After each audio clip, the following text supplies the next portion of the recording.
me? Yeah. Yeah, there's a window in the back of me. I can switch a little bit. That'll change the game right there. There you go. There's the game changer. Okay. I should know that I have a video production company. You're good, Scott.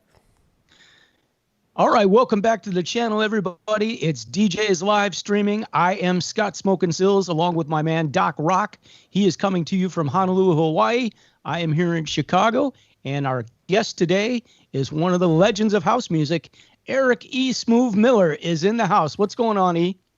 What's going on, Scott? Doc, can we trade real quick? You can come to Chicago. I'll go do Paradise real quick. I was ready, but then y'all just about to get cold. Me don't do cold. Well, that's why. We're already getting cold. We've already had 2 days of it, okay? It's like close the windows, go from shorts, get the jacket out. That's the way it works here. Yeah, hey, I'm freezing over here in the basement at 72. Nice. At least you can have some pineapple juice in the screen or something for me, man. All right, for those of you that are not aware, E-Smoove here is one of the legends of house music. He has worked on projects for artists like Michael Jackson, Celine Dion, Shantae Savage, Mary J. Blige. Donnell Rush, one of my favorite records. I can go down the list. And yeah, I'm an old head. Got a lot of water under this bridge. That's right. So what are you up to nowadays? I hear you're making a comeback to the house music scene. Absolutely. I've been quiet, as they say, overseas. He's been quite quiet for about 15 years, actually. Just focused on my video production company. But now I'm ready to get back in the game and kind of continue from where I left off. I have a new label called Super Fresh Recordings, and we're trying to kill it. Nice. Kill it in the COVID. So when can we expect to see some new music coming our way? So the first release will be probably mid-October. It's a track by myself called Diablo, and it's nuts. It has a remix by Hula Mahone from the Out Here Brothers, just bananas mix. Boom, boom, boom. Yes, you don't know the Out Here Brothers. Boom, boom, boom. Yes. And pass the money. And they'd have to change the name of that song now. You'd have to be Pass the Cash. Right, absolutely. Pass the toilet paper. Keep that cash like it's toilet paper. That's right. They need a remix of that one. There you go. Pass the cash out. Classic stuff. So, I haven't seen you in a long time, E. I mean, I know you from back in the day. And absolutely. You kind of, disappeared doing your video thing. Now's a really good time to come back and be creative and all that good stuff with what's going on. Start a label. That's the smart thing to do. Gotta love the timing. Absolutely. So catch me up. So let's see. When you say catch you up, let's see. I started with Steve Hurley's ID Productions, and did tons of remixes. That's where we did the Michael Jackson and the Diana Ross and Paula Abdul, and go down the list. And then branched out onto my own with a Focus Music Group and did tons of remixes there. That's where I gave Kanye West his start. I don't get that credit that I think I should get. Let's start them off. Does anybody get that credit? I don't think anybody gets credit. Kanye gets the credit. Kanye discovered Kanye. There you go. Which is actually the truth. Funny enough, not to spend too much time on that, but Kanye was Kanye from back then. When I met him, he was about 15 years old, and he knew he was going to be president then. I had him in the studio once at GCI. I had him with Common, as a matter of fact. They were both in there together with the Bad Boys, and both of those guys have been on the show, Mike Love and the Diz. Absolutely. And he's quite a personality. Definitely had no problem keeping the conversation going. That's for sure. Okay. And that's really when he was hitting the height of his stride in terms of the music. and he hasn't looked back. So I mean, kudos to him. Well, it's funny enough. He in some ways is a prophet. In some ways is a poster child for confidence and speaking things into existence. I mean, some of the stuff that back then, we definitely laughed at him back then. I'm not gonna front like I believe it. But when you look up now and he's done and accomplished all these things that he said he would do, and in the ways that he said he would do, you can't, you got to take all of that, Well, I kind of wish he had been on the ballot in November. Hey man, now we don't need them type of problems. I'm with you, E. Yeezys for everybody, okay? Oh God. Hey, Yeezy's actually about to be for everybody because they start to sell them at the Gap. He just got. Well, wait, I got a pair on. I have a pair on right now. I got the powder blue ones on right now. So now they got the slides. The slides came out also. So, lots to choose from. But no, I'm a fan of the shoes. They're comfortable. I wish I was just got stock in Kanye. There you go. I could have bought it on the low back then. Hey, I'll tell you. Have you heard the Fade, the remixes, the house versions of Fade? With the Chicago house music added to them, it's really good. I'll play that for you here. Copyright violation. But funny enough, that influence was on him early. Hula was an influence on him. I just talked about Hula Mahone. Hula was an influence on him. He was all through my record collection back then. So, you can't take the Chicago out the boy. You can take the boy out the Chicago. You can't take the Chicago out the boy. Yeah. No, he's definitely had some classic hits and, love some of his music and a lot of the remixes. So, he's bringing it. That's, we're proud of him for being from Chicago and making that happen. Didn't he discover, what was the guy's name? He was hot for a minute there. It's going to drive me crazy. That senior moment, I know what it is. You mean is it Lupe? Is it Lupe? Lupe, there you go. It's driving me crazy. Lupe Fiasco. Yeah, I don't think Kanye discovered Lupe, but definitely Lupe benefited from Kanye's trajectory, if you will. Yeah, there was a couple of cats that came out of that Chi-Town movement right after Kanye. Lupe wasn't exactly right after, but yeah, he was coming in as the middle of the comment. And so it was. We had Twista, right? Yeah, Twista was hot at times.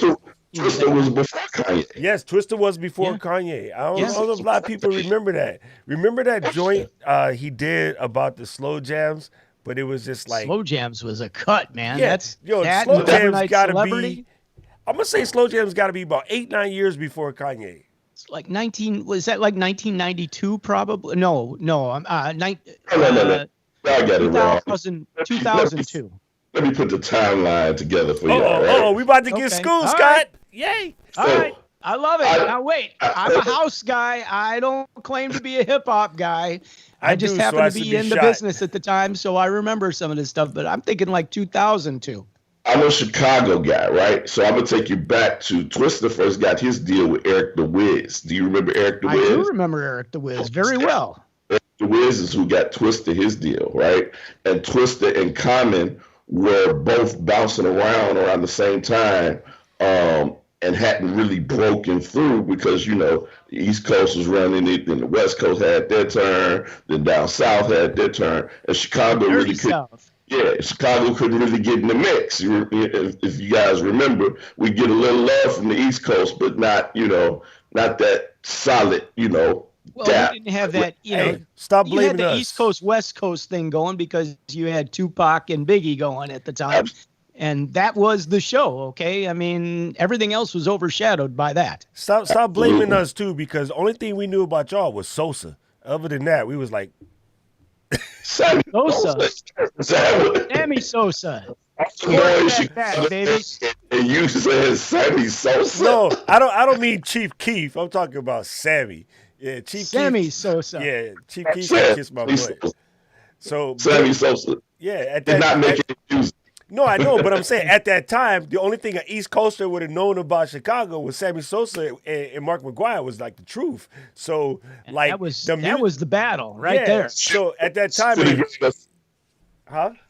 At least could have gave us the Bears with the shuffle, the Super Bowl shuffle. At least that was That's music related. No, that's 1985, true, man. but That's like that's free sliding, house music that's almost. sliding back, dude. That's sliding back. Yeah, yeah. It was it 86 Bears, 85 Bears, 85. That's bruh. pre. That's Hey, pre-house but I'm gonna tell almost. you what Okay. though, I rocked those McMahon glasses like they was going out of style. I just knew I was cool with them joints, bruh. Jimmy Mack, baby. And Jimmy Mack. I loved myself The sweetness, bro. punky QB. Remember that? As a football player kid at that time, I wanted to be sweetness so bad. That dude had moves that nobody had. I mean, like, good lord. I mean, and he was a good dude, man. I mean, We had the Sack Man. Come on, we had Singletary, bro, with them eyes. Oh, the eyes. Yo, he can scare the crap out of you just by walking by you and go, and you be like, oh, I gotta get some new pants. You can't forget Richard Dent. Can't forget Richard Dent. Oh yeah, Richard Dent. Sack Man. Hey, even Sackman even used Coach to come up to the Ditka, radio man. station. He worked in our building all the time, so he'd come up and bring the Super Bowl rings, and I get some pictures with those rings. If you saw the size of those things, not only the size of the ring itself, but the circular part of the ring, huge. Dude, You Coach, could see why that guy was a beast. Hey, Coach Ditka was king even. Coach Ditka was the man. I remember he used to come on Saturday Night Live, and I'm like, this dude be clowning, but everybody's scared of him at football. But then he would go on TV and crack jokes. And I was like, yeah, that dude is a straight OG. If he wasn't in football, he'd be a gangster burying bodies somewhere. He probably Probably did. at the country club, okay? In that $2 Nassau he's playing, all right? Oh, that's funny, bro. You guys just made me feel I wouldn't want to old. be in his Scotch game. That Scotch game has more than Scotch to it, okay? So a little bit after that is when Twista got his deal, Common got his deal, and Twista really came into full national light when he did that record with Kanye, the Slow Jams record, which was right around the time before Kanye got his deal with Rockefeller. Who wrote that Slow Jams record is what I want to know. So I think it was a combination of Jamie Foxx, Twista, Twista and Kanye. You know, the hook was definitely Kanye. Yeah. I mean, it's classic. It's Absolutely absolute classic. Dang, we came so far from Twister to Earl Sweatshirt. I'm just saying. I'm just saying. Like, no, Chicago used to put out fire, and Earl's he aight, but Chance the Rapper's good. I'll give it to Chance. But like Earl Sweatshirt, come on, son.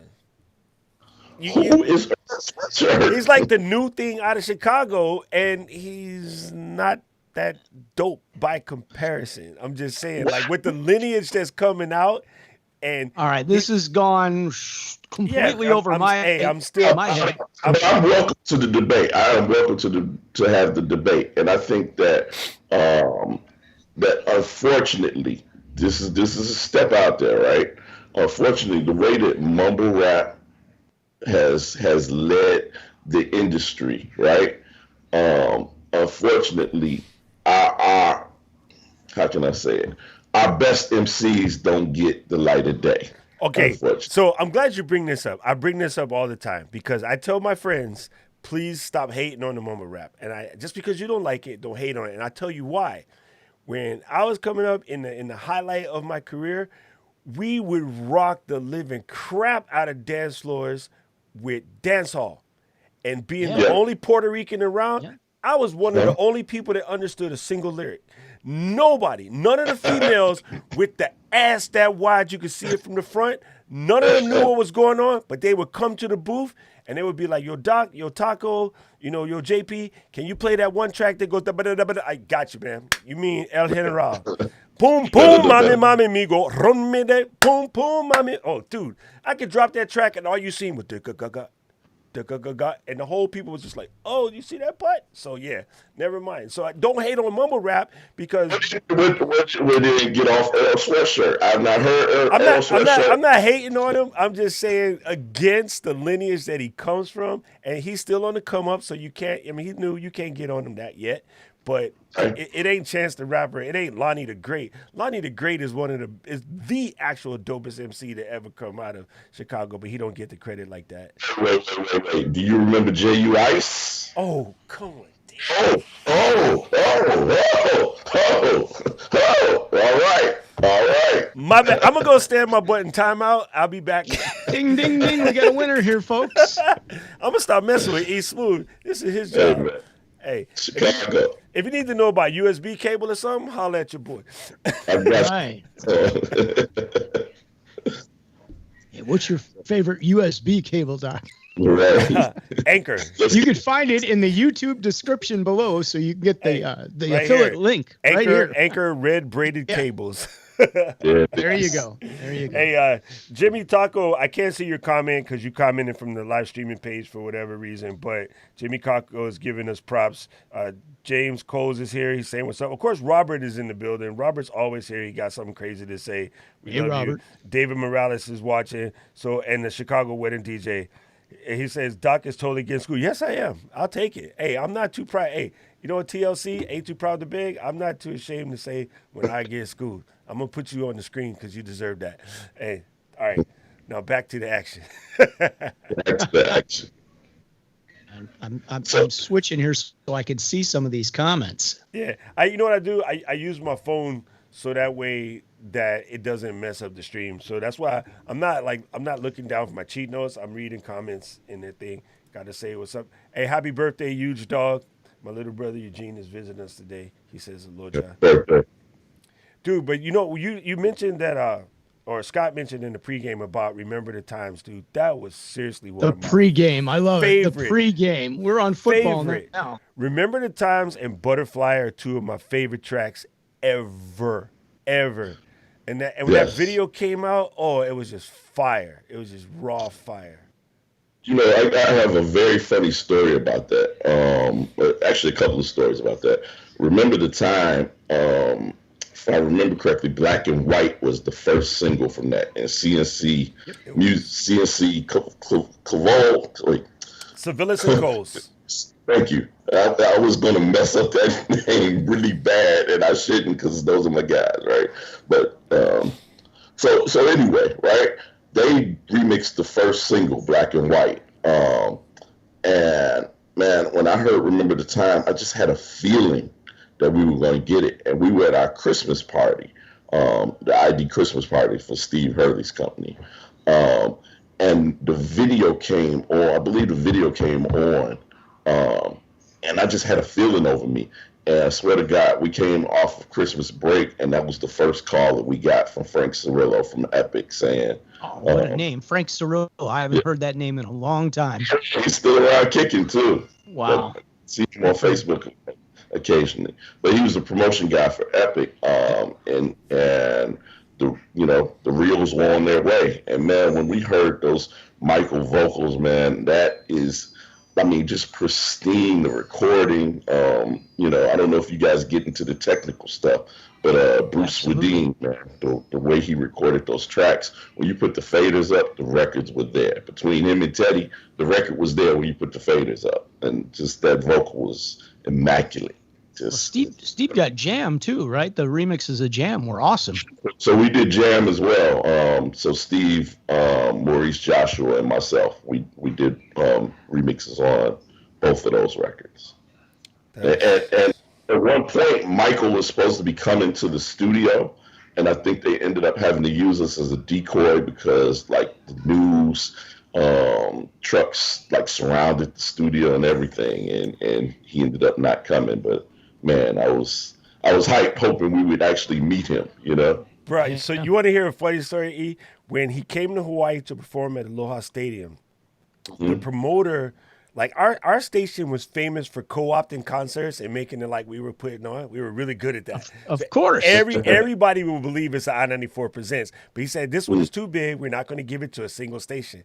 So my boss at the time, Yoda, he came up with this great plan. We went to Waikiki where we had a lookalike. His name was Cyrus.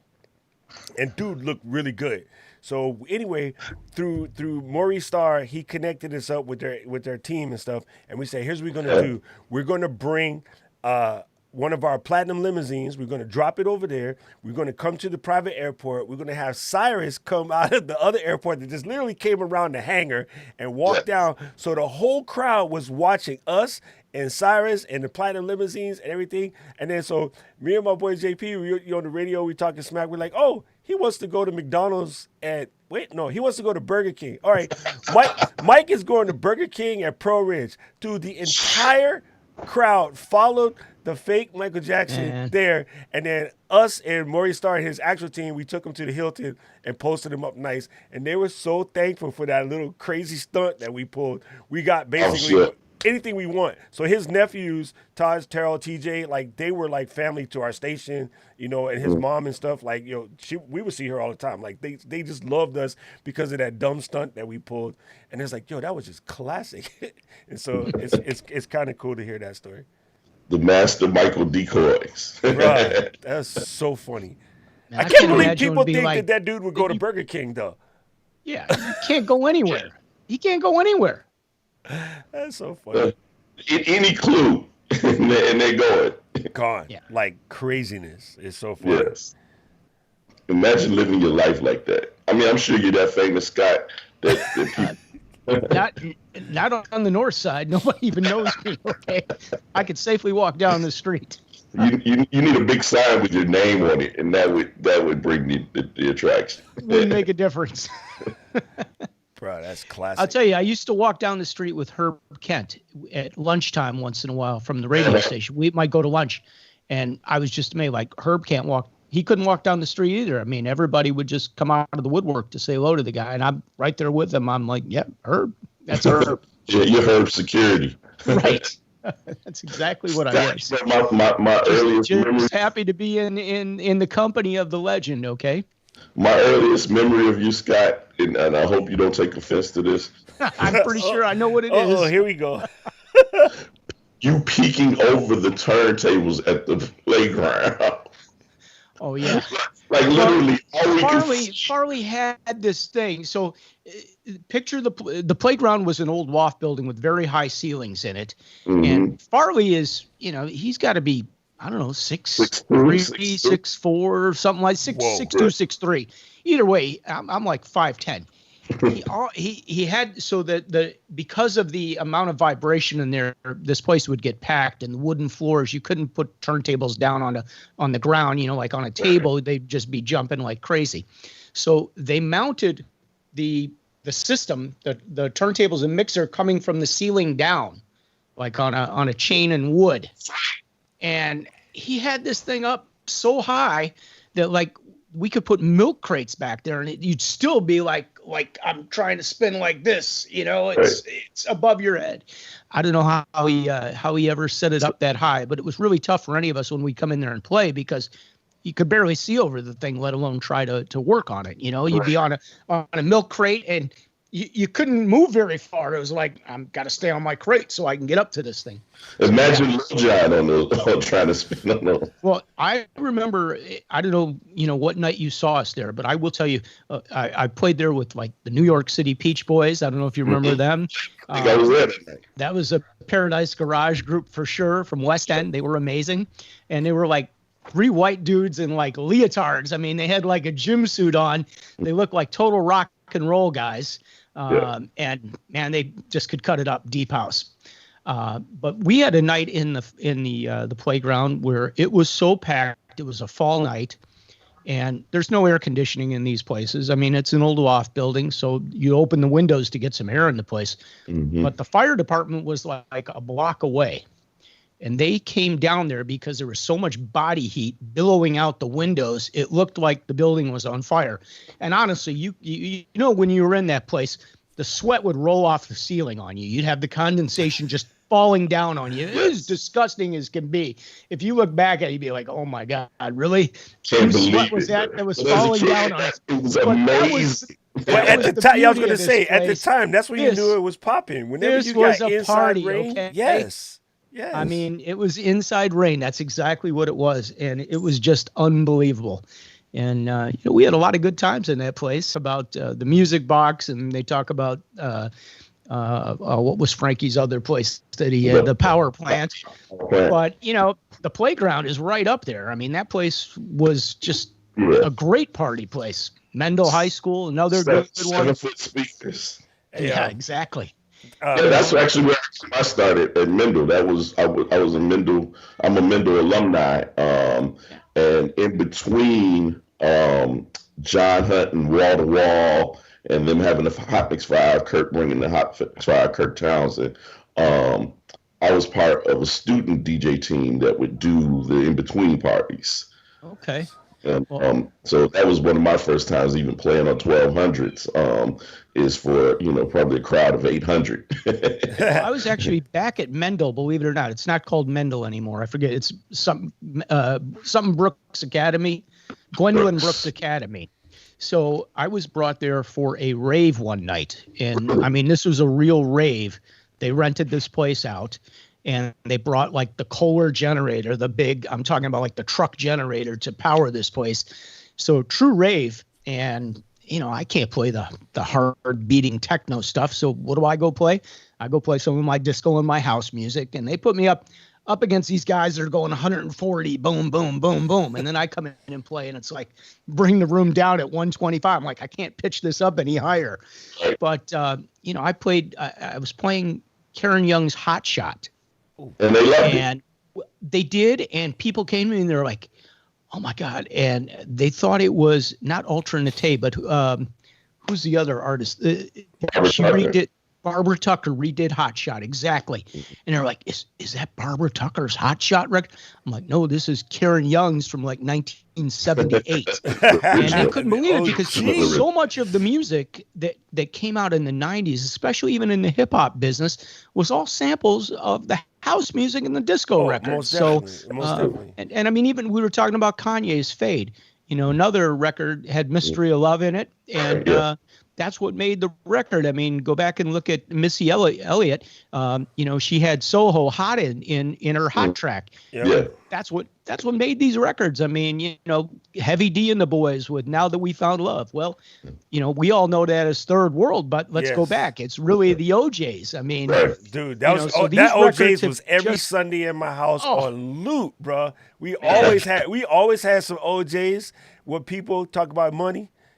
Got to have it. Well, when my time comes, I want Stairway to Heaven, okay, from the OJs. That's going to be my cut I'm going out on, That's okay? The joint. Hey, I got to say this. James said that he used to go to the New Music Seminar to see E-Smoove perform.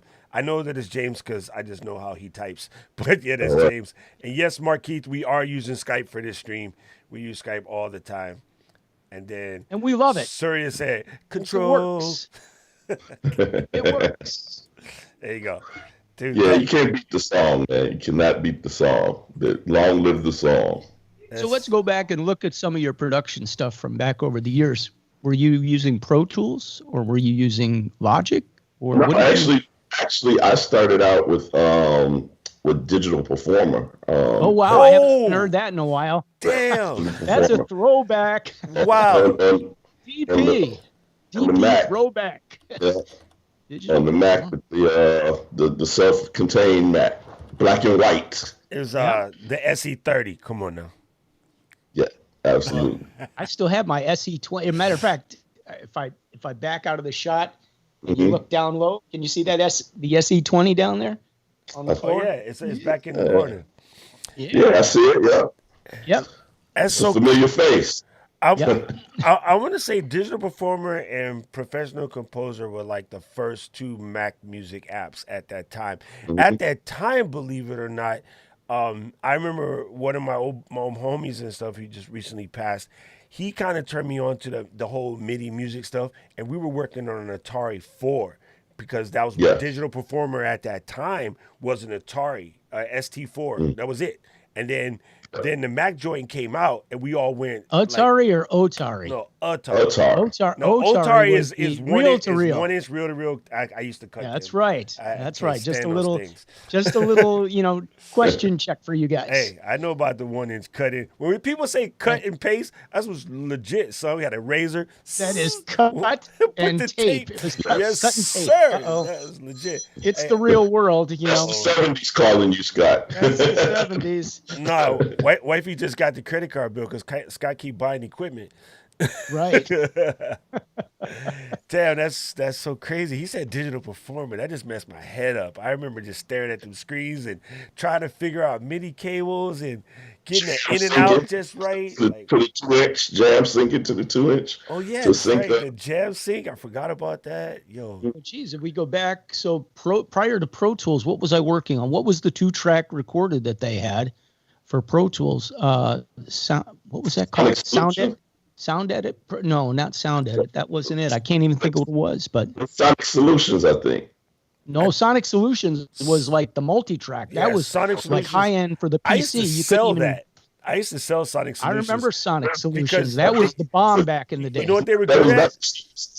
They were the first guys that had noise removal. So, like, if you was in the studio and you happened to have a computer that made a lot of noise, or, back in, like, Hawaii studios are hot. So, we had big fans, but you don't want the fans. You can use Sonic Solution to get the fan noise out, or the guy that keeps singing and flapping the mic cable all over the place. You could just sample that, and it would take the mic cable out. And, like, we were like, and now it's normal. Like, now that's in your iMovie at this point, but... Yep. Yes. Sonic Solution was banked too. Holy crap. We had Nuendo at one point. Do you guys remember Nuendo? Innuendo. That was really high end. And then we had Cool Edit Pro. Remember Cool Edit Pro? Now known as Adobe Audition. Yeah. Yes. I used to hear the name, but I don't think I messed with Cool Edit Pro. Well, that was, if you worked in radio, that was the standard. Is you got it, what is now known as Audition, Adobe Audition, but it was Cool Edit Pro. Oh, and James said Sound Designer. You guys remember Sound Designer? Sound Designer, yep. So, Sound Designer 2. And then even when Acid first came out, I was an Acid beta tester because my dad got like mad connects inside Sony because we used to be the Sony dealers out here. And then so when Acid and the other one was that Fruity Loops? Fruity Loops was big Fruity with that, Loops, or there was two apps that Sony had put out at the same time under a different name, but one was Acid and the other one might have been Sound Designer, where Manny Fernandez was the guys that built it, and it just blew up and eventually became Sony Vegas, and now Acid's back again, which is crazy. Yeah. Did you guys use as old as new? Did you guys use the Akai hard drives? Oh yes. The recording MPC? hard drive, yes. No, I'm talking about the recording, the Akai recorders. Oh, you know what? We had one of those at WGCI. That's that 4-track thing. That I never really got into that thing because I was already off onto Pro Tools, so I kind of missed that point. I mean, I know Steve Maestro had one of those. A lot of guys were doing their mix shows on those. Right. And Kelly G had one. He liked it, because he was at the station at the time. And I would always go back. Sound Designer. That's what I would use, and that's what James that was said. The original to Pro Tools. That was the poor man's version of Pro Tools because it was just a 2-track, editor, which was amazing back then. I just had a memory. That's what it is. Robert's correct. Sonic Foundry. That's what it was. The guys that did it from was the main guy was a guy named Manny Fernandez, who I just happened to meet randomly out here on a vacation. I remember his name. Yeah, it's good cats. Who used to use Sound Designer too is Edward Crosby. Okay. Get Down. He used to do my Get Down, Crosby. Yeah. We got to get it right. And he used to he used to do my time stretching for me, back in the early 90s. Damn. Before we had the cool time stretch stuff we have now. Oh yeah, definitely. Because it used to take like a day to stretch. Like I'd send him a vocal, and a day and a half later he'd be like, "It's ready." Isn't that crazy? Like we forget that now because some of this crap you could do on your phone. But it's hard to believe. But I remember to do flips and stuff. It's amazing what you can do even live. I mean, I like Ableton a lot. And, man, the stuff you can do with Ableton Live, and I don't mean like Ableton Live. It's called Ableton Live, but what you can actually do live is unbelievable. It would take you a month to cut that up in the studio, but you can just do in front of somebody right now while you're on the stage. Yeah, it's incredible. Technology. Gotta love it. I know a lot of guys that, they complain. They complain, oh, you're not playing on 1200s and you're not carrying your records and you're not, you've touched a sync button or something. Oh my God, like the world is going to end. Guys, all I could say is get over it. Technology is a beautiful thing, and, embrace it. Learn what you can do with it. At the end of the day, it's all about what you can do for the people on the dance floor and if they like what you're doing. And that's what we're here to do, is to please those people and give them the best show that you can give them. So whatever technology you want to take advantage of, I say kudos to you. Yeah, it's not the gear, it's who's using it, That's right. You can, the beauty of what we do, you could go back in the day and you could pull out 10 records, same 10 records. Mm-hmm. Here you go. You make a mix, you make a mix, you make a mix, and you would have 3 different mixes from those 10 records. See, you think that you had like Scott, 20 different records. I just question, what you just say, is that really a Chicago thing? Because Oprah does that too. You get a car, you get a car. You get a car, you get Is that a Chicago thing? Like that's a Chicago thing right here. We're a generous city. That's right. Giving away 10 records. Robert, the answer to your question, people are telling me if you plus minus a pitch time in Serato, will it avoid Facebook police? No, it's not true. It kind of works a little bit, but they can catch it. So, no, the algorithm's been updated. If it's pitched up a little bit, the algorithm's going to take a little bit longer to catch it probably. And if you talk over it, that's another way to probably buy yourself a few more seconds. But at the end, if it's Facebook and it's CBS, they're going to catch you, or Columbia, or whatever the case. They got smart to Sony, whatever they want to be this week. Which actually brings me to my next point. I don't know if you guys have looked at the new terms of service for Facebook. Mm-hmm. But October 1st, there is something major coming for all you guys that watch live, DJs live streaming, because it's almost like Facebook is going to shut music down, that they don't want any music playing. And I don't care if you're playing your piano at home, you're going to get flagged and you are subject to having your account shut down. I mean, it's going to be crazy how tight they want to get. And I don't know if it's because they're getting sued left and right or threatened to be sued left and right by every record label. But we are going to see a real change in Facebook moving forward. And it's concerning because, so many people, whether not even just in the music business, but you're at a concert, you're outside, there's a radio playing, whatever the case may be, you're subject to being shut down. It's going to take away a lot of people's creativity and sharing, and I think they're going to find they're going to hurt themselves. But they always manage to survive anyway. So thoughts, guys? Okay, so here's the number one thought: music. Take every stitch of music off of Facebook. It doesn't cost them a cent. They won't lose a single user because it was never designed for that. The fact that it has music there is fun, but that's not their money shot, right? Their money shot is selling advertisements, and you playing your music on your stream doesn't make them 1 cent in advertisement, so they don't care about you. Let's just get that straight, and then from there you feel better. Now, you make a good point, Doc. But let's look at every commercial that's on TV. How many of those commercials are run without audio behind them? A lot of commercials are built on the audio. They don't even have to say anything. They show a picture and they play the music, and you're going to want to buy the product. I got that. So the advertisement side of it, that'll never be cursed because those deals are already set. Those deals are in place. But if we go to, this is Coca-Cola, and if you, there it is. This is Diet Coke. If you watch a Diet Coke commercial, it's all about the fun I'm having. Yeah, that's different though. Great life I'm leading, and then I'm drinking a Diet Coke. If we go to Diet Coke is nothing but sugar water, it'll kill you with corn syrup and everything else, then that's called conflation. Not going to fly very well. But wait, you're conflating because Ogilvy will put their commercials on with all of the advertisement and all the music, and Ogilvy is fine. Ogilvy buys billions of dollars worth of ads from Facebook every year. They're not going to bother them. They're not worried about the Ogilvy's or the high end ad agencies of the world. Those guys are fine. The TV stations that have their shows, right? So you can watch Late Night at Stephen Colbert live on Facebook. The music and stuff that they play, and John Baptiste and Stay Human, their music is fine because those deals are It's already in clear. place. Those monies are in place. Their lawyers and their lawyers play golf together. But James Coles and Hawaii Kai playing the 1988 house set from Silly's, he don't count. Like, they really don't give a shit about you. It's just not. You're not making them any money now. But I think, can I interrupt and say, I absolutely agree with your point from a business logistics standpoint, right? Right. But when you step back from it, Facebook is highly, highly dependent on user-generated content. Absolutely. Right? So when you take away from that user experience, the great thing about Facebook is that you can connect on whatever level you want to connect on. You can connect with old friends, and then commenting about your hamburger.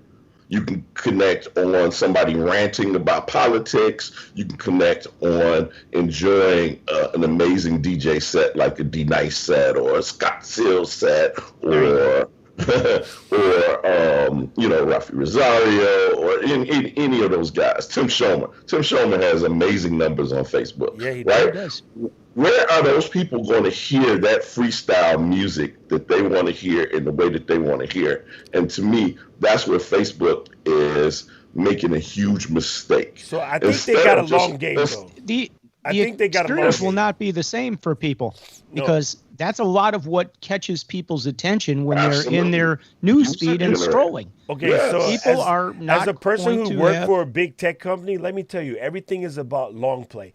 Facebook is going to do this. Everyone is going to run to either Twitch or Mixcloud. Now, Twitch is going to get in trouble sooner than you think because Twitch sells music, and Twitch is Amazon, and Amazon sells music on Amazon Prime Music. So they're already going to get in trouble. So what Facebook is going to do, and I'm almost willing to put the don't those cookies smell good from the Matrix? I'm almost willing to put the order on this.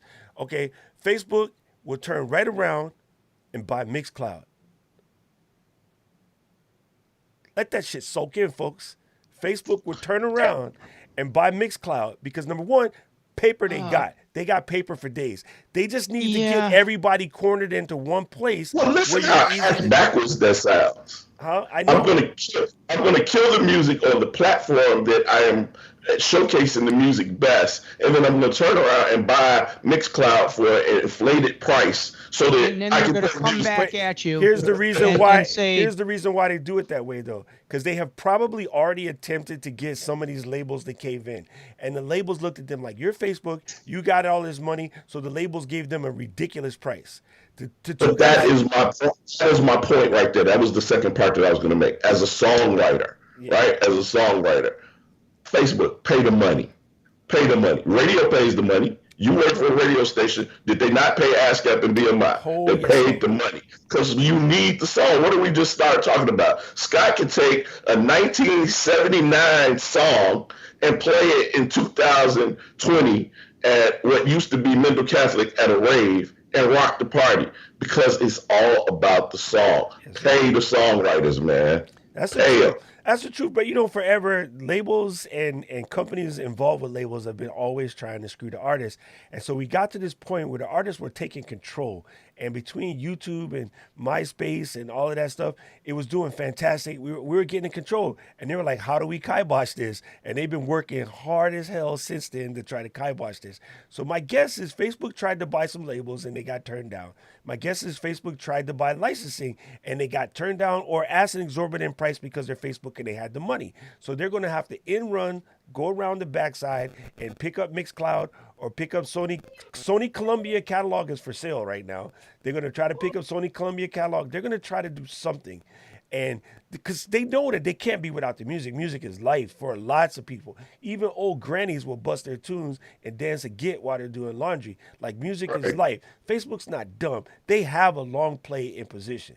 Trust you me, there's no way they're going to give up that much eyeballs on platform just to be a-holes about it. They're trying to protect themselves legally because the label's like, oh, first of all, we won't sell you the rights, but then we're going to sue you for all of your rights infringements. Remember now, back up 2007-8, this was Viacom versus YouTube. Right. And YouTube fixed it.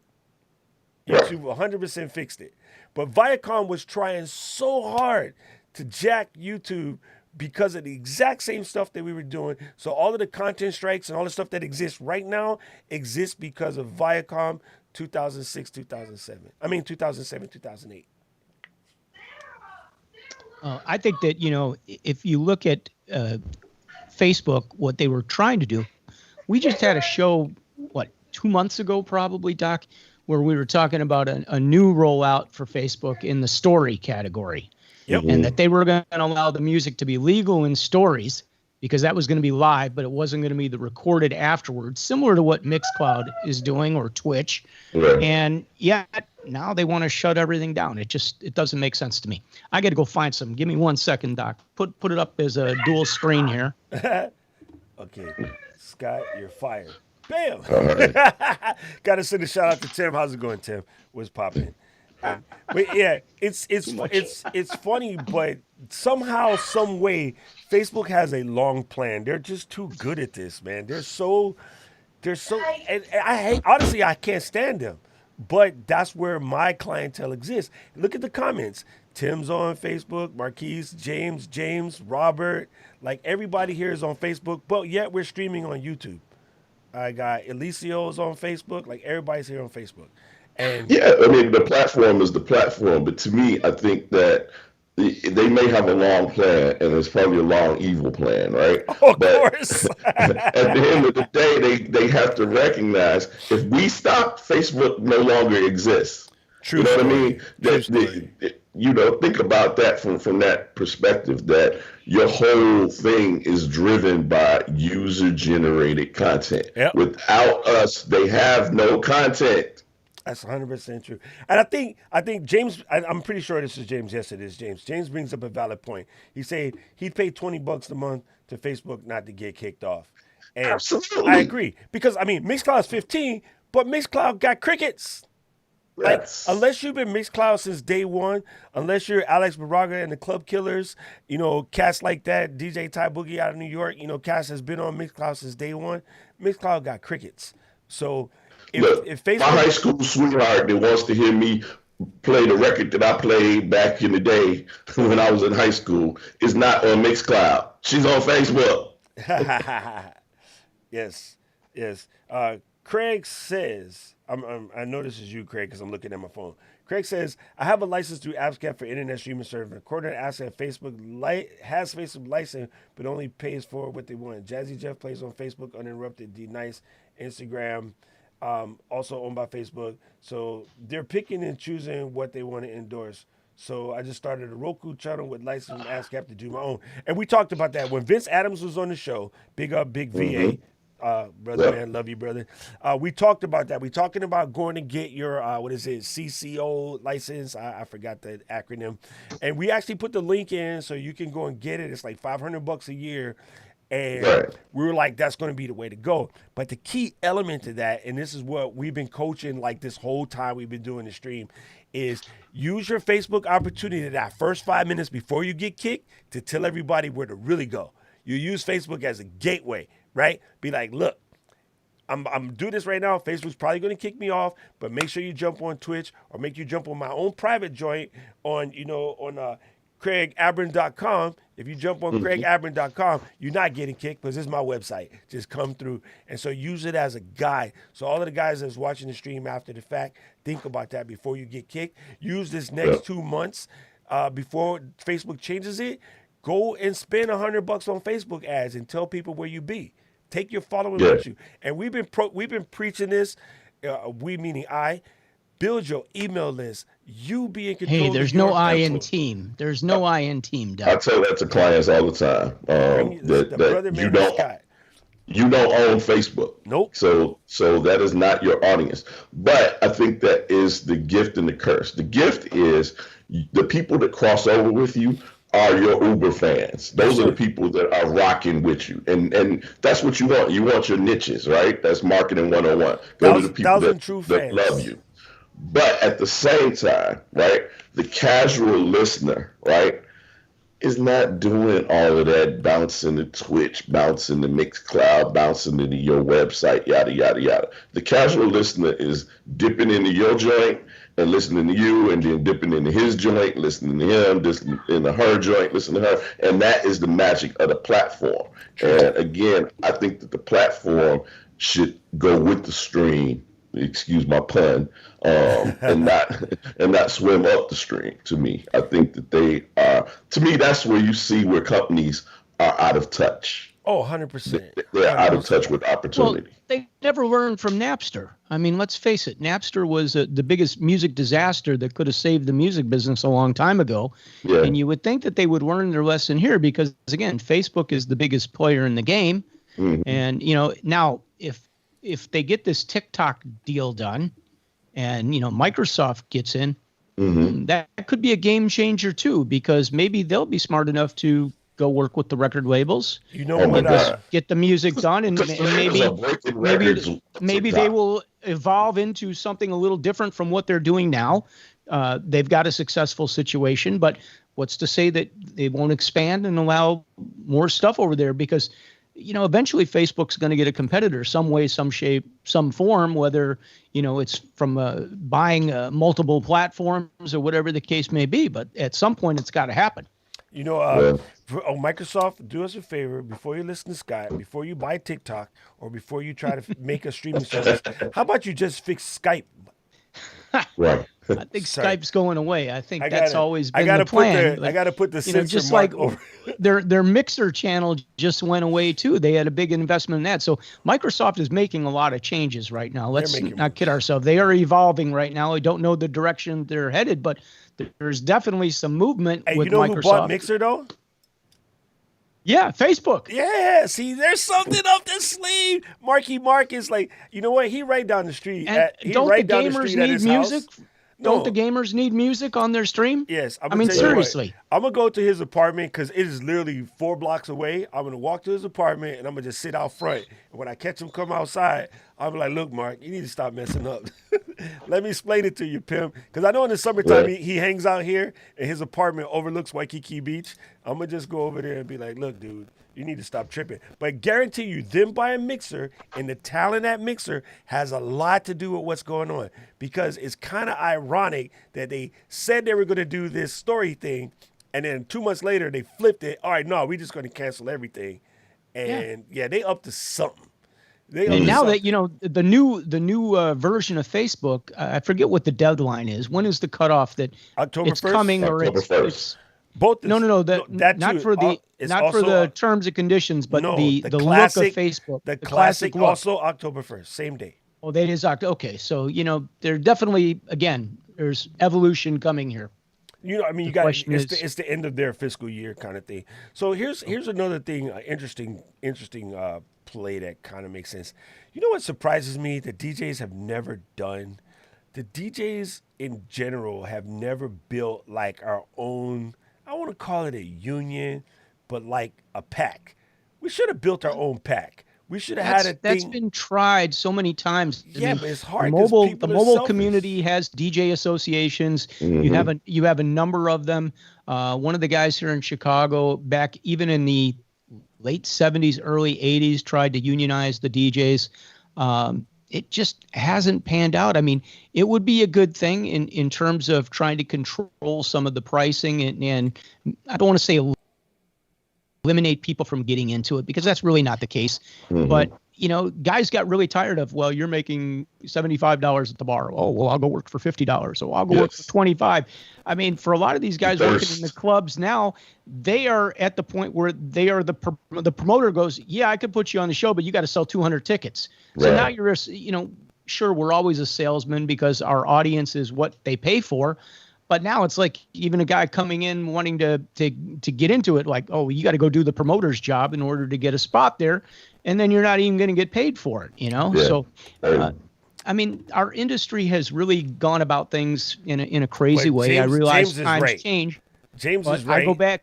100%. It's the egos of the DJs that kind of get in the way. Because if I want, again, I don't like unions, so I won't call it a union thing. But if we had some way to be in a pact, and by a pact, I mean like a political action committee, so to speak, we would be able to go to the labels as en masse, as a group. They kind of guess how many DJs they are. They don't really know. They have spent so much time focused on radio, and radio has been slowly dying. So in that transition, when radio was dying, say sort of back early 2000s, we'd have been able to say, hey, look, instead of spending all your money focused on them when they're hurting, how about you focus on us? Because we're the ones that's actually doing the curation and the building up the fans. We make and break songs. Half of the DJs are your own producers that you're paying to make records, dude in the middle. Like, we had very opportunity to have our own power, and we let our egos get in the way, because even, like you said, the guy comes in and he's like, you know what? I don't like that dude, and you pay him $200. I don't even need the money, but just to be a dick, I'll do it for $150. Can I take the spot? And they'd be like, first dude, bang. You come in. And some of the guys would do stuff like that just for the heck of it, because they didn't like each other. So I do think a lot of ego play came in, and then that race to the bottom, like the mentality of it. And then now, if you look at it, our big guys, like the money-making guys, hashtag EDM, 20 million a year, Afrojack, like his power should be able to do something for stuff like, fighting against Facebook. And it's not just him, it's Steve and all of the Aoki and other guys like him that are, doing millions in Vegas, the Hakai-san crowd, like the Calvin Harrises, the David Guettas, and we go down the list. Go down the list, Skrillex, whatever. We should be able to go together as a collective and be like, look, Facebook, there is 8 million of us in the U.S. alone.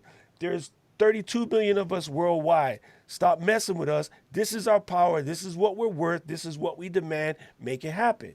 But we can't do that, because we barely can get everybody on the stream at one time just to talk to E-Smoove. I can remember back in like 96, 97 being at the Winter Music Conference down in Miami, and being on the panels down there. And, we were talking even about like the mixtape. I mean, the mixtape was driving the record business in the dance music community back in that time period.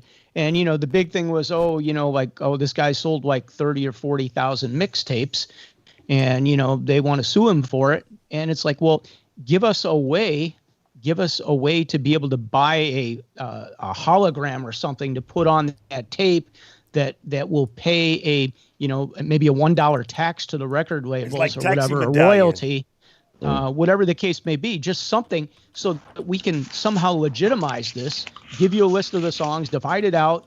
DJs were willing to pay for that back then. They're willing today, I think, to pay Facebook, or, as if Facebook is the tax collector for the record companies, whatever the case may be, just like, whether, you're buying a Spotify subscription or you're buying, Apple Music or whatever, guys would be willing to pay that $10 or $20 a month. I don't think that would be a big issue.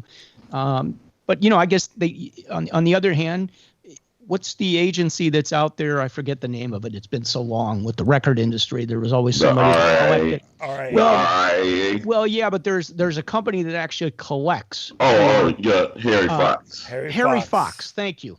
So, you had an agency that would basically be the clearinghouse for all this stuff. Yeah. So, I mean, maybe that's what's missing, is that we don't have that clearinghouse for the DJs in order to say, well, we have, this many people. But the DJs are not going to turn around and say, oh, I'll put $20 in a month right now, but I'm doing it and I don't have clearance to play on Facebook. I mean, if they had that clearance, then I'm sure they would be willing to do it. I think the DJ, we covered a lot of area in a short amount of time just now. from all over the place to licensing, et cetera, right? And I think that, first of all, I think DJs would be willing to pay that amount to have access to Facebook audience, right? So that's really what they're paying for. They're not paying for the right to pay the records. They're paying for access to Facebook audience. But let me be devil's advocate on the piece about the mixtapes. I feel like that is one of the things that separates hip hop from house music. And one of the reasons, in house music, one of our big complaints is everybody loves house music, but nobody buys house music. And it's because people are programmed to hearing those records together mixed in a way that they never branch out and go buy the singles. Very different than a mixtape in the hip hop side, where you hear the song on the mixtape 3 months before it comes out, and then you run and buy that artist's album based on, blowing up on the mixtape. I've always felt like, that piece, that mixtape benefits the DJ. You know what I mean? Whoever the DJ is, Bad Boy Bill or whoever, back in the day when those mixtapes were hot, but nobody was going and buying those individual songs, and that is to the detriment of the artist. Well, that's, again, why I felt that if they could license those some way, shape, or form with the DJ, the artist could get paid for that. Because that was the popular way of presenting that music. Yeah. And if you guys weren't getting any money, at least this way, you could get some money, because now every DJ that was going to do a mixtape, and go back 1992, 96, 98, 99, sometime in that frame, there were a lot of mixtape stores around, and there was a lot of product being moved. So it was actually big business. I mean, there were stores just opening to sell mixtapes, and it was the best way to present your music at that point to the audience. So I think that if all those had paid $1 or $1.50 per tape, I mean, some of those tapes were selling for $10 a piece. Some of them were selling for, $6 a piece. But if you had $1.50 tax on, I don't mean like state tax, but I mean, if you had a DJ or a music tax on that, there would be plenty of money to go around for everybody. The DJs would have made money. More people probably would have jumped into it because it would have been legal, and it could have been better presented, advertised, promoted, bigger audience, and that would have meant more money for everybody. But again, shout out to Bad Boy Bill. Record labels don't want to play game. They don't want to play ball with us in that situation. Yeah. Shout out to Bad Boy Bill, who was one of the pioneers of actually doing the licensing. So he would go through and actually do the proper licensing with each of those tracks, because he was trying to take his brand overground, so to speak. Yep. You did have that, but the problem was getting, he could do it because he was playing enough of the specialized local artists that would sell him that licensing or make it legal. Right. But the reality of it is, for the guys that want to play a record that came off Strictly Rhythm or came off of Salsoul or a West End, I mean, those weren't even the biggest labels at that time period. I mean, there were a lot of big Chicago labels, Underground Construction, Ray Barney, whatever the case may be. There were a lot of them, but you still had national albums. You had people that were on Mercury. You had people that were on Columbia or Warner Brothers, and there was no way in hell you were going to get the rights to any of those songs. Right. And if you did, it would be so cost prohibitive that it'd be like, oh, dude, I mean, I'd have to go finance my house or, mortgage the house just to get your one record. That's like, it's an okay record. I mean, I'd like to have it on the mixtape, but this record, you can't sell that many copies of it on your own. Why do you expect me to sell that many, and I'm going to play a minute and a half of your record? I mean, this is what you were up against. Again, it was that mindset of the record labels, my way or the highway. And, I don't need you, you need me. Right. But yet they're still the first ones that came in the radio station. And, after they went in the program director and the music director's office to go, here's my newest record, guess where they came? They came in my production studio down the hall, had to go out of their way to do it. And, hey, Scott, here's my new record. Here's my CD. Right. See what you think. Well, I'm not the music director of the radio station. I'm not the program director, but you're finding your way into my studio, and then I'm going to get it through the record pool again that same week, and I'm going to get it once or twice through there. The same day. Somebody wants me to play their record, but the minute I play their record, oh, dude, you can't play my record. Oh, you blew it up. Oh, now you want to put it on a tape. You can't do that. Yeah, that's really dumb. Let me ask you this, Scott. With the Hot Mix 5, did you feel like you guys had sort of a union even between you? That's a really good question, Eric. And back in the day, and I'm going to go back, my first go around with the Hot Mix 5, like 1981 to 1985, we actually were pretty thick in the way we did things, because people always tried to play us off one another. So, and what I mean by that is, let's say I got a phone call to go play a party. The promoter, would say, well, what's your fee? And you would quote your fee. And, they would turn around and be like, oh, man, well, so-and-so was playing for this amount of money. Told you. And, I just said that. And the beauty of what we had, we just go, yeah, right, buddy. Because we knew we had trust amongst each other that we knew what the fee structure was. So you weren't going to get it for less than this amount. This way, you were going to have to pay the price if you wanted us. And we found a lot of people, when we first started out and, we were newer in the business, a lot of people would be hiring us. They didn't have two nickels to rub together, but they knew how much money they would make by bringing us in there. And so there were very rare occasions where you went there and there might have been 10 parties going on. Maybe you were going to play 2 or 3 parties in one night. Okay, well, maybe 8 of those parties were jumping off, but 2 of them that didn't do their job, that just thought by hiring you and not telling anybody, like a secret party, it was going to be packed. Right. And that was not the case. So, all of a sudden it's like, we got to pay you? Yeah, you got to pay us. So here's the deal. So, that's when we really started taking deposits or getting prepaid for the event before we'd even show up. I mean, so we got smart about it. I mean, we learned these things, and, for most of the people we work with, they've always been wonderful, and we work with a lot of bigger companies. I mean, in later years, I've had the opportunity to be hired by like Live Nation, which is, like the biggest concert promoters in the world, probably, or one of them. You still sign a contract with them. You fill out all the tax paperwork and everything else. But guess what? You don't have to worry. You were going to get your check that night. I mean, they'd give you your deposit, your 50% or whatever you were asking for. I mean, they didn't quote the terms to you. They weren't like, well, here's the contract, buddy, take it or leave it. If you were playing at House of Blues, it was, what's your fee? You gave them the fee. They wrote up the contract.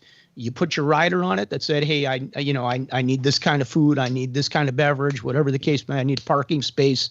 Great. And that was it. And they took care of everything. And, they gave you your deposit check, and then they paid you the night. And they're like, the tour manager is downstairs. So they have a guy that's actually behind the stage, backstage. And he's the guy that actually pays the acts. When Aretha Franklin went in there, she gets $100,000 for her show. And they asked her, do you want it in cash or check? And every time Aretha took it in cash. They already knew that's what was the deal. So, they'll offer you want to be paid in cash, you want to be paid by check. It's your call. Whatever works for you, whatever's in your contract, that's the terms. That's what we go by. There was no negotiate. There was no BS. And they know, like places like that know, like if you played at House of Blues and you call the guy in Las Vegas and go, I want to play the House Blues or whatever. Guess what? They got a database. They know exactly every dollar that was made at your show that you played in Chicago. They know how many people were in there. They know how much was spent at the bar.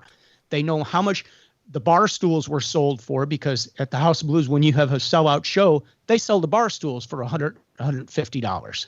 So not only are you paying $11 for that can of Miller Lite, you might be paying $150 for the bar stool.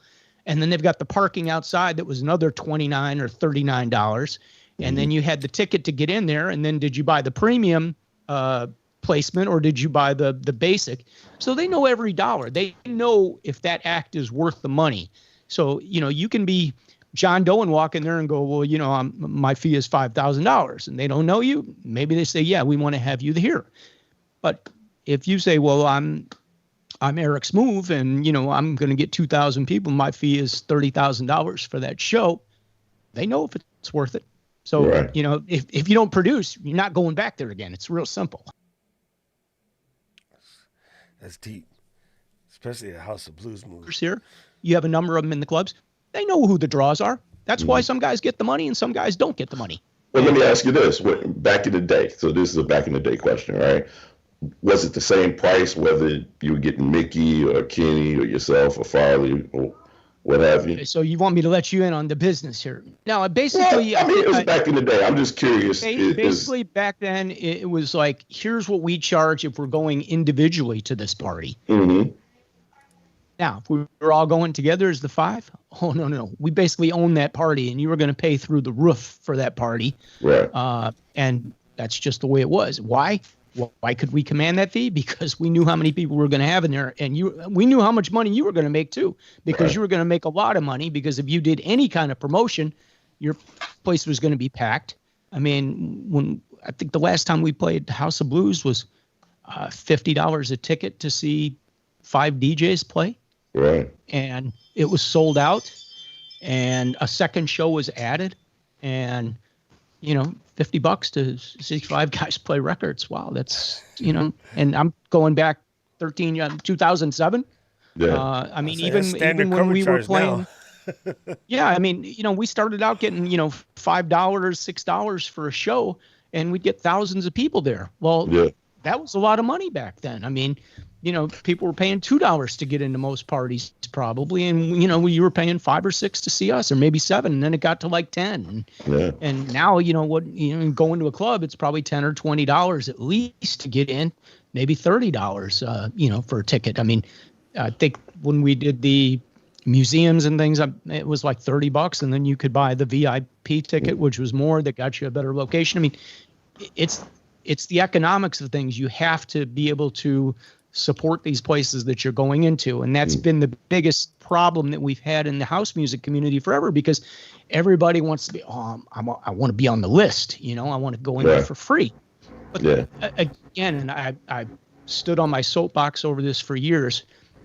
Yes, it's really cool to be on the list and go in there for free. But if nobody's making any money and nobody's spending any money in that club, then there's no value to what you guys do.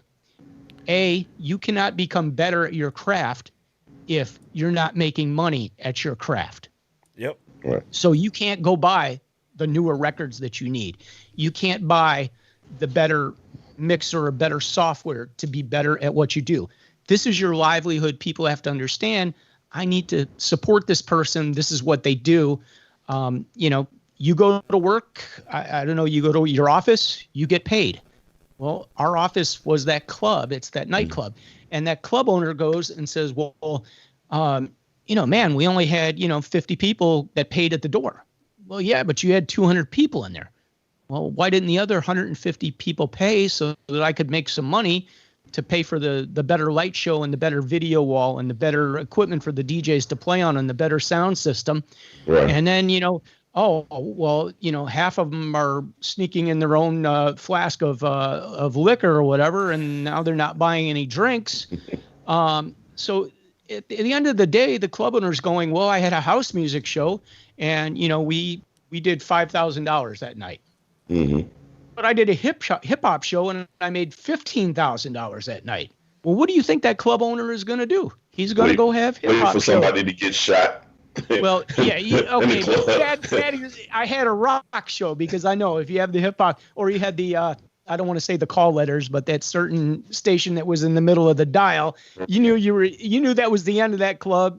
That they promoted on that station. Yes, they'd get the crowd, but they'd get the shooting and the license pulled to go with it. But I won't mention the station I'm referring to. Well, politics come to play with that as well, because my understanding is that there was an agenda to do away with the super club. So the China clubs and the clubs of that size. So when you push the entertainment into bars, and then they can't even charge a cover. Well, why was there? I'm not aware of this pact to try to reduce the super clubs. Who did that come from? Was that coming from the city? Was that coming from club owners? The city that works, right? You said that, and I didn't. Okay. Hey man, I live in the suburbs now. We're talking about Honolulu, Hawaii now, right? I want to be perfectly clear. We're talking about Dockstown. It happened here too, though. Like, we have cabaret license, right, which was a 4 o'clock license, and then you had the standard bar license. They had to stop at 2. And they spent the last 15 years trying to get rid of all the 4 o'clock licenses, because in their head, if everybody stops drinking by 2, there'll be less problems and stuff, or crimes, whatever, after. It doesn't work. It just moves up. crimes happened at 9:30 instead of, Right. it Absolutely. didn't matter. But they thought but they went out of their way to just work to try to kill every single one of the 4 o'clock licenses. That's been going on in Chicago for years. I Yeah, mean, that's you know, every it's almost city. impossible to get the 4 o'clock license. Now, now that we're in the COVID situation, you've got a 4 o'clock or a 5 o'clock license that you paid for. I think they closed all the restaurants and bars at 11 o'clock at night, and the liquor stores are shut down at 9 o'clock at night. Pandemic 9 o'clock rules. at night, you can't buy a beer in Chicago right now for the last It's 4 or 5 months. It's super funny. Yeah, pandemic. You would figure after the history from prohibition and various other things that they have attempted, that somebody would realize that your drama isn't from people partying. Your drama is probably from stopping people from partying, because at least in the club situation, you know where everybody is at. But if you make all of the clubs close because you're a person who's running your town, who's in charge of that, found Jesus and thinks that the heathens are coming, all you can do is send people to throw those parties in the woods or throw those parties in farms It's a very good point. or out in fields. Where the hell you think the rave comes from? The rave Not only outside- that, they're losing the revenue from that. They're tax losing rev. the tax from the liquor sales and Yes. from the clubs and everything else. Yes. And right now, I mean, they're saying that we're going to be $1 billion shortfall on taxes. Well, hey, I want to go back to work. I'd be happy to be paying taxes, but you've got me shut down for what, 6-7 months now. I can't work. And that's just what it Even is. hockey, they've shut us down for the last since August 15th. We can't even ref hockey. So it's like there's no wonder you don't have any money coming in. Guess what? All the rinks are complaining because all the bars are closed in the rinks because there's no games. Well, guess what? If you don't have any games, the rinks can't make any money because the parents are coming in there. The parents aren't going to the bar and spending any money. There's no tournaments in town where people are buying food and everything else in these places. They're coming in, they practice, and the parents pick them up outside in their car, and you're done. So yeah, you're killing all the tax revenue, and then you're going to turn around and want to tax us some more when we're not even working. Oh, well, we got to raise the property tax on you. Well, let us go back to work so that we can pay the property taxes and pay the taxes, and then you don't have to worry about it. So you Yeah, don't but want to get the other started side on of that is you go to work and then you get the COVID. Uh-oh. Okay. Uh-oh. Okay. Don't Yeah. start with All him. right. E, please Yeah, you don't want start. to, Doctor. Yeah, you don't want to start this. That's exactly right. Wait. Are you guys suggesting that you don't know anyone who has been affected by Oh, I know lots. I know absolute lots. Okay. And I'm just making sure. the problem comes in is that I'm medically trained, so I know exactly what the F is going on. But everybody who's personally hurt by the situation is mad that it affects them. But I'll take it. I'll do whatever the hell I got to make this shit go away. So I have 47 masks Get those in here. November 4th. Your saline shots will be available. Hey, you know what? If it works because of people's brains change, Saline shots. That went over my head for a second. Nah, I just got it. hey, if it works, I'll take it. I'll tell you that. Standing in line for saline shots. You'll need 2 of them. They're $1,000 each. Hey, I got $1,000 on deck. Let's do it. I just want this shit to be over. Not for me personally. both. Honestly, it's not even about the money side of it. Like, fuck whatever. Like, I'm going to make money no matter what happens. If we never come out of the house, I'm still getting paid. I am street hustlers. Street hustlers. Player. All of that player, shit player. that we learned how to do in school, nothing. All of my street hustling Every game, day I'm hustling. keeping me paid to this very second. But that being said, I just miss traveling, bro. Like I should be in Japan right now, not talking to y'all. I'll be talking to y'all from Tokyo right about now. But There you go. That's the number one thing, honestly. I miss the traveling, and I miss bumping into my friends. Like our birthday's coming up on Saturday, and I can't have a party, and I don't give a crap. That's not really what it's about. At this age, birthday parties are not the swing. But I will tell people, go to my Facebook page and please donate to the Alzheimer's Association. I have 2 parents, one on each side with Alzheimer's, so I'm dedicating all my birthday love to just don't buy me shit. Give it to the Alzheimer's Association so they can help people get their memory back, because all 3 of us ain't that far from being there. What time is it again? No, I lost my mother-in-law to that, so I know. And it's heavy. I'm I'm working. feeling it will be hitting home here at some point. So Yeah, me too. that's a tough one. So, I mean, honestly, like for me, like this whole time, like, yes, it's hard, and yes, it's affecting my business, but I never look at it as how it affects me. I'm always worried about how it affects everybody else. But that's the curse of a person that's a medic or a teacher. We have that in us. You know, I'm a Virgo, so I'm a nurturer by nature. So yeah, I never, whatever happened to me, I'm a survivor. Like me and Gloria Gaynor have the same DNA.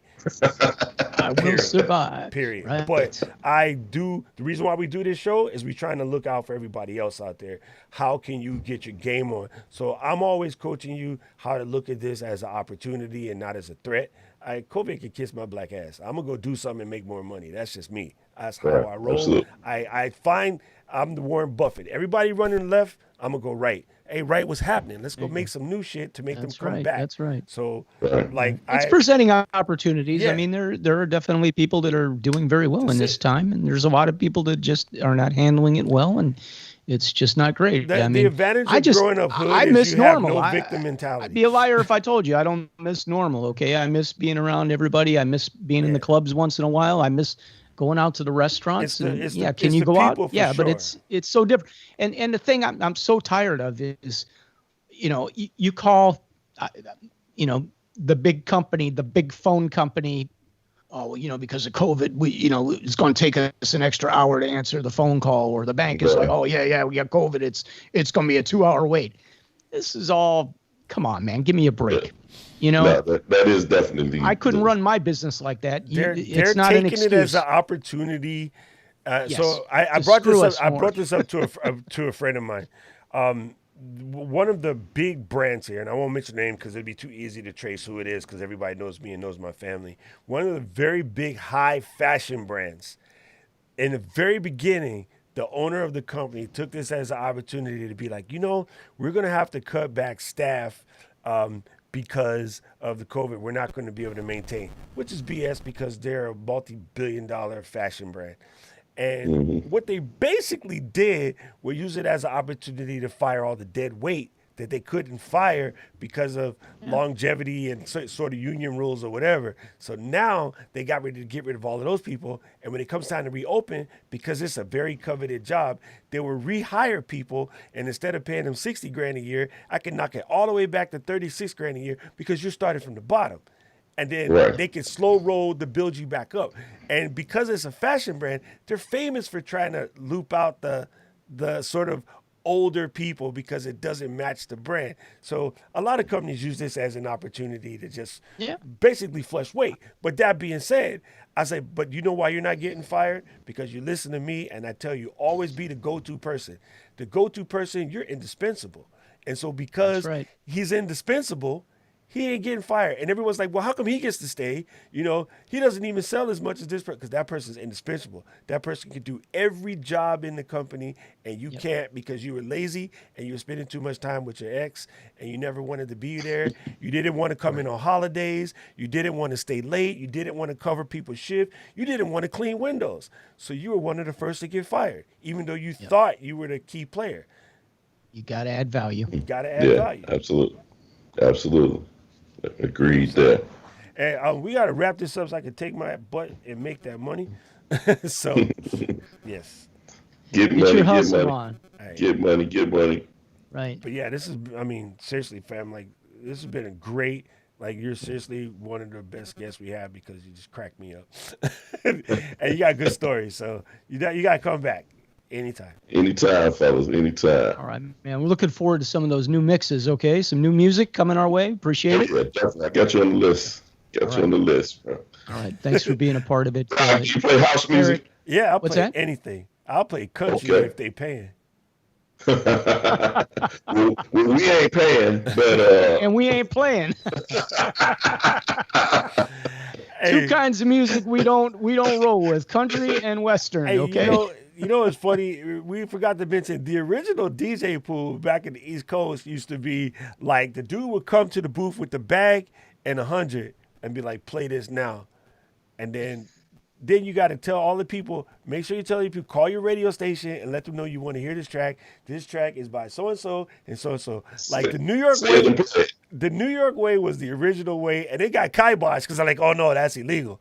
It still happened, but that was costing them too much money. That's why it got kiboshed. Yeah. But that's how they used to do it. And that's how everybody knew what to play back then, because you had somebody that That's came the up. old radio station way of doing business. They would send a big dude to stand next to you, play the record. Okay, I'll play it.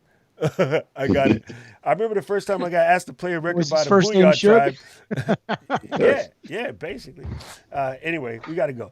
Thank you guys so much for watching. Scott, you do the closing because I'm going to sneeze in a second. All right, guys. Thanks for joining us. It's DJ's live streaming. We do this every Wednesday, 2 p.m. Central Time. Mark your calendars and hit the subscribe button, hit the notification button, and we will see you again next week. E-Smoove, thank you for joining us from Chicagoland. My man Doc Rock coming to you from Honolulu, Hawaii, and I am Scott Smoking Silz coming to you from Chi-Town. Peace out, everybody. We'll see you next week. Aloha.